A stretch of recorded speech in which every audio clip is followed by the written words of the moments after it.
Today we have a really special topic and we have special guests. We have our youngest guest ever. We're going to be talking about prostate cancer. This is Chicago's outstanding teen, Miss Chicago, is it Miss?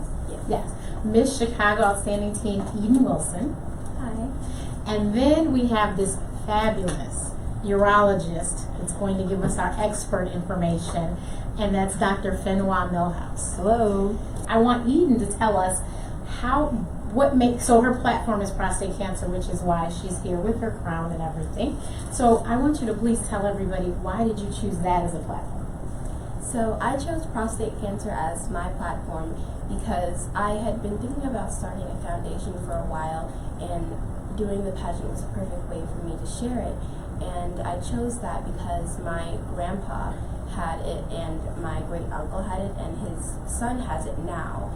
And they died, and that was really hard for me, and I wouldn't want anyone else to have to go through that. So as a 14-year-old, if I can talk about it, then they'll be able to talk about it, and if people don't talk about it, people die. So it's really important for them to speak. Thank you. I think that is very important. We want to start off with the basics. So can you start off with telling us exactly where is the prostate? I am Dr. Fenwa Milhouse. I'm a urologist in the Chicagoland area. So the prostate is a small gland. It's about the size of a walnut that is in a biologically born male, and it sits near the bladder. It's important for secreting fluid that's important for sperm to thrive and to become fertile. So it has a critical function, but it is a very common cancer in men. The importance of this conversation is because the prostate cancer numbers of death in black men seems to outweigh our other counterparts. Yes, prostate cancer in general affects about 1 out of 8 men. So very common. It's the most common male cancer, or the most common cancer in general that affects men. And then in African American men, there's almost a 2 times greater risk of diagnosis of prostate cancer, and there's over a 2 times greater risk of death from prostate cancer. So she said her grandfather, her uncle, and his son. So is there a familial genetic or something? It does raise eyebrows that 2 men in the family die. Not only prostate cancer, as I said, is very common, 1 in 8, but prostate cancer death is less common, about 1 in 40 men die, so less than 3%. So to have 2 males in the same family that died of prostate cancer does raise suspicion for a possible familial cause. And familial means that there might be a genetic predisposition, which only affects about 10% of all prostate cancer cases. So vast majority of patients and men who get prostate cancer are not in a familial sense, but you have more than 1 male relative in the family that appears to have gotten it maybe young or died, or aggressive disease may suggest, yes.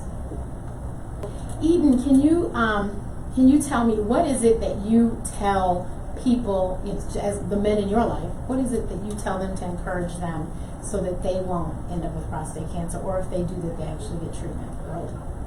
Well, it helps lower the risk to live a healthy life. So I encourage my dad to go to the gym and to eat healthy. And I'm going to start a video series about how to, get your dad, your grandfather to live a healthy lifestyle. And I'm going to be telling kids that they might not understand at a young age, so I'll just be telling them to encourage their parents to go to the doctor, because since their parents make them go to the doctor, they should make their parents go to the doctor too. Agree. I totally agree. That sounds like a perfect idea. And I also think that parents, they need to sometimes listen to the kids, because sometimes the kids know what they're talking about. Mm-hmm. And everyone needs to work out. So Yeah. we can all go together, because the kids need to go too. And this way we can all work out and be healthy together. Can you explain, how do people diagnose prostate cancer? So prostate cancer, starting in the early 1990s, 91, 92, there's came out with what we call PSA screening, or a blood test. PSA, again, since the early 90s, has come about. Now, most of prostate cancers are diagnosed in organ confined or local regional growth, or 90%. So PSA is the prostate specific antigen. And when she says locally, that's saying that the prostate cancer is found only in the prostate. When you say metastatic, that means that your cancer basically has spread to other areas in the body. So so first of all, what are the signs and symptoms that somebody may possibly have prostate cancer? None. See, and this is why it's important for men to go to the doctor, right? Because you could be walking around with it and have no idea. Agreed. So if we suspect that there might be prostate cancer because PSA is abnormal, or we do what's called a digital rectal exam, which sounds terrifying for patients, but it's very, very quick. And if warranted, you might end up getting a prostate biopsy, which is done in the office, and that's where we actually get samples of the prostate itself and send it off to look for prostate cancer. So then if they are diagnosed with prostate cancer, what are the treatments? So again, 90% of men will probably be in the local, confined early stages, which means that there's multiple options. One of which is active surveillance. So active surveillance means we're not actually doing anything to treat the prostate cancer. Just watching it. Just watching it. We're not just not doing anything, but we're just watching it. We're not actively doing the treatment. And that is definitely much more utilized, especially in really low-grade cancers and older individuals that may not have the quantity of life benefit from treatment. One other treatment is removing the prostate. So what we call radical prostatectomy is a surgery that is very commonly done in my field by urologists like myself. Radiation therapy to the prostate in the form of what we call external beam radiation, so like externally given radiation. And then there's brachytherapy, which is a different type of radiation where we implant seeds in the prostate. Then for some men, there may be what we call hormone deprivation therapy. So the prostate, being a male organ, it grows, if you will, it feeds from the male hormones, so testosterone and cousins of testosterone. And so depriving the body of testosterone can help treat prostate cancer. So I'm sure you just scared a whole lot of people because you said removing the prostate. Yes. What do they need the prostate for, though?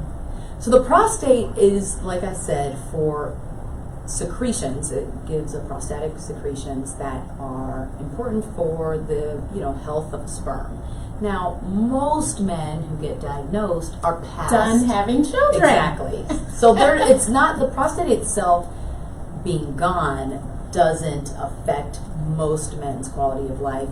People who get diagnosed and it has a very high cure rate. It has even the patients who aren't technically cured, treatments can allow for a decade of life or more. Okay. Yes. Yeah. So that's important to know. This is why it's important to get your prostate checked. It's a conversation. If you look at the American Urologic Association guidelines website, anybody can go to that. You can see these guidelines. It should be a patient-doctor, explanation of risks and benefits. But so there's a lot of people that are living on the other side of prostate cancer. So definitely go and get screened. Yes. And it's not a big deal. Just get it done. And even if you have to have a PSA, I mean, it can go. It's probably going along with all the other blood work they were doing anyway, cholesterol and whatever else. So you should just definitely get it done. Get it done. So Eden, what else would you like to share with everyone so that we definitely can maybe bring these numbers down of Black men in prostate cancer death? Well, I would definitely say go to the doctor. I know my dad does not go to the doctor. So make sure your dad goes to the doctor. Make sure you go to the doctor. Eat healthy and exercise, and just make sure you're overall healthy and regularly visiting the doctor so that you can lower your risk. And please tell everyone where they're going to be able to see your video series. So my video series will be on my YouTube channel. You can go to youtube.com/Lemonerdy, Lemonerdy. And where can we find you online? I am on Instagram at Dr. Milhouse, so that's DRMIL, 1L, HOUSE. Thank you so much. And of course, you know, I'm Ask Dr. Renee on all platforms, so you can find me on the gram, on the book, on the bird, YouTube, Pinterest. I'm everywhere. And I will see you again later. Bye.